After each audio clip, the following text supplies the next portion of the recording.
Iran और America की इस लड़ाई के अंत के बाद क्या पाकिस्तान को फायदा हुआ या फिर भारत को फायदा हो रहा है? जानेंगे आखिरकार कहानी किस तरीके से मोड़ ले रही है। वहीं दूसरी तरफ ईरान ने भारत को क्या ऑफर किया है, हमेशा की तरह जानने को मिलेगा बहुत कुछ।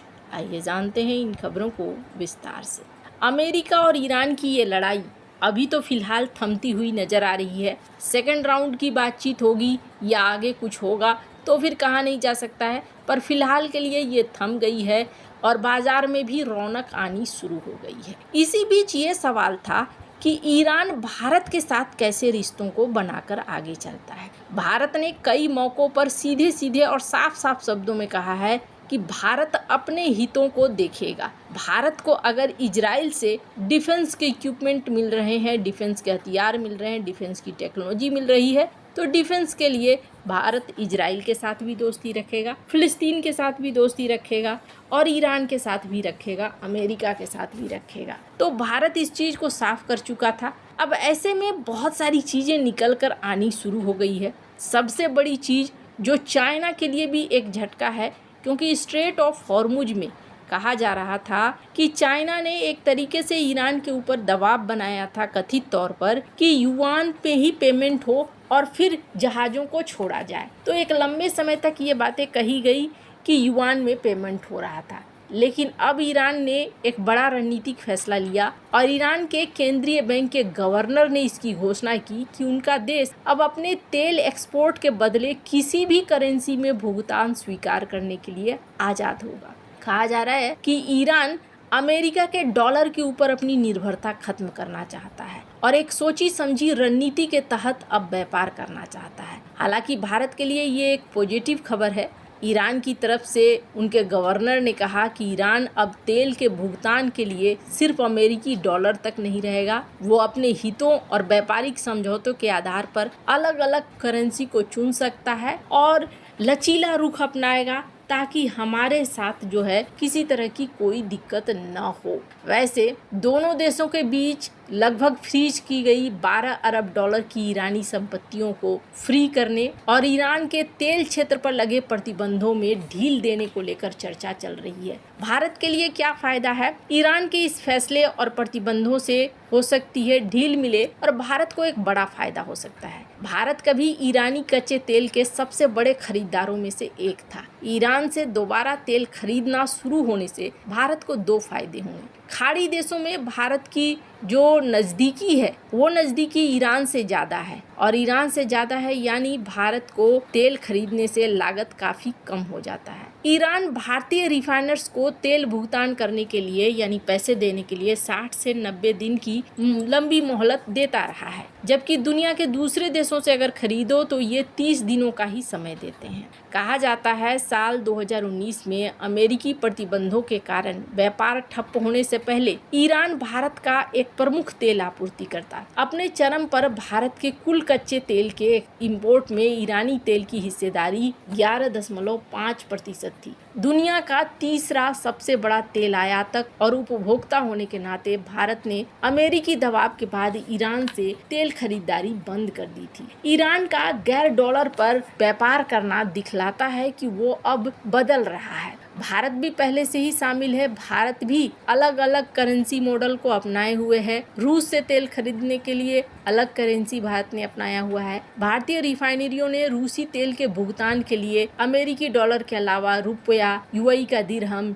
चीनी युआन, कुछ मामलों में रूसी रूबल का भी इस्तेमाल किया है। तो ये दिखा रहा है कि भारत ने अब धीरे धीरे अलग अलग करेंसी में व्यापार करना शुरू कर दिया है। घरेलू मुद्राओं में भी व्यापार करना शुरू कर दिया है। अब आपके मन में सवाल होगा, लेकिन क्या ईरान भारत को तेल बेचेगा? क्या भारत के साथ रिश्ते रखेगा या चाइना के साथ रिश्ते रखेगा? मैंने अपने कई वीडियोस में आपको बताया है, आज भी बताऊंगी आखिर क्या कारण है कि ईरान भारत को अपना तेल बेचेगा। पर उससे पहले आप ये देखिए कि उनके पेट्रोलियम मंत्री मोहसिन पाकनेजाद नई दिल्ली पहुंचे। यहाँ पर इन्होंने एक बयान दिया और इन्होंने कहा कि इस वीडियो में कि हम अपने संबंधों को नए लेवल पर ले जाना चाहते हैं। ईरान और भारत के बीच सदियों पुराने ऐतिहासिक संबंध रहे हैं। इस समय यहाँ ब्रिक्स देशों के एनर्जी मंत्री के बैठक में हिस्सा लेने आया हूँ और इस पर हमारी नज़र है। हम भारत के साथ आर्थिक क्षेत्रों, खास तौर पर एनर्जी के क्षेत्र में हर संभव सहयोग बढ़ाने के लिए तैयार है।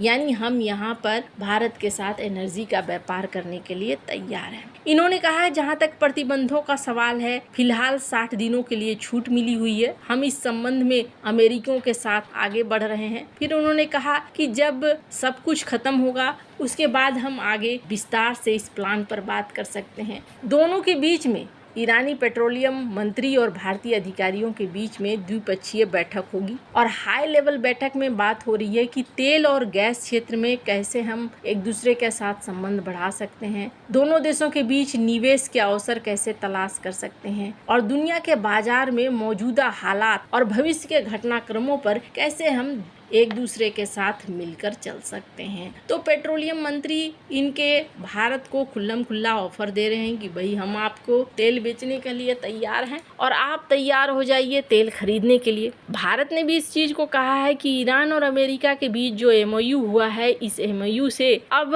एनर्जी के सेक्टर में, फर्टिलाइजर के सेक्टर में अब ज़्यादा आसानी होगी। भारत को भी इसका एक बड़ा फायदा मिलेगा। वहीं एक और चीज़ देखने को मिली और ईरान ने भारत के सामने एक दुविधा भी ला दिया है और एक अवसर भी ला दिया है। ईरान ने दरअसल ये कहा है कि खामनेई का अंतिम संस्कार होने वाला है और इस अंतिम संस्कार में इन्होंने भारत को न्योता दिया है कि भारत इस अंतिम संस्कार में पहुंचे और ईरान और भारत की दोस्ती को दिखलाएं। बहुत सारी चीज़ें, ये एक डिप्लोमेटिक सीन बन जाता है। भारत के लिए भी एक अच्छा मौका है। भारत यहाँ पर अपने हाई लेवल के अधिकारियों को भेज सकता है। खैर, और भारत संभवतः ऐसा ही करेगा भी। अब भारत के लिए एक अच्छी बात ये हो गई है कि भारत के सामने रूस भी है और ईरान भी है। रूस के साथ भी भारत लंबे समय से तेल खरीदता रहा है। अब तो भारत ने कई रिकॉर्ड रूस से तेल खरीदने में पीछे छोड़ दिए हैं। ऐसे में अब देखना होगा कि आगे रूस ईरान से भारत किस तरीके से तेल खरीदना जारी रखता है। भारत के लिए इस वक्त एनर्जी की जरूरत बहुत ज़्यादा है।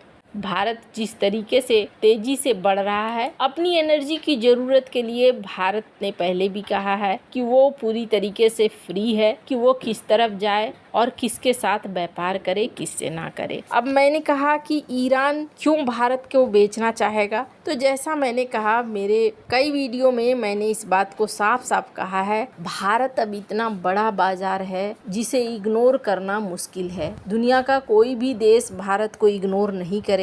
ये इतनी बड़ी आबादी और इतना बड़ा बाजार, और वो भी सबसे बड़ी चीज़ है कि भारत के बाजार में मांग है। ऐसे में ईरान हो, अमेरिका हो या दुनिया का कोई भी देश हो, भारत के साथ न तो पूर्ण रूपेण व्यापार बंद कर सकता है और न ही भारत को इग्नोर कर सकता है। उनकी इकोनॉमी को रन करने के लिए जरूरी है। चाइना ने काफी लंबे समय तक ईरान के तेल को खरीदा है, बड़े सस्ते दरों पर खरीदा है। तो अब ईरान ढूंढ रहा है कि भारत को भी वो बेचे ताकि उनकी इकोनॉमी तेज रफ्तार से बढ़े। आपको क्या लगता है इन सब मामले में, आपकी क्या राय है? कमेंट कर जरूर बताएं। जल्द मिलते हैं अगले वीडियो में नई खबर के साथ।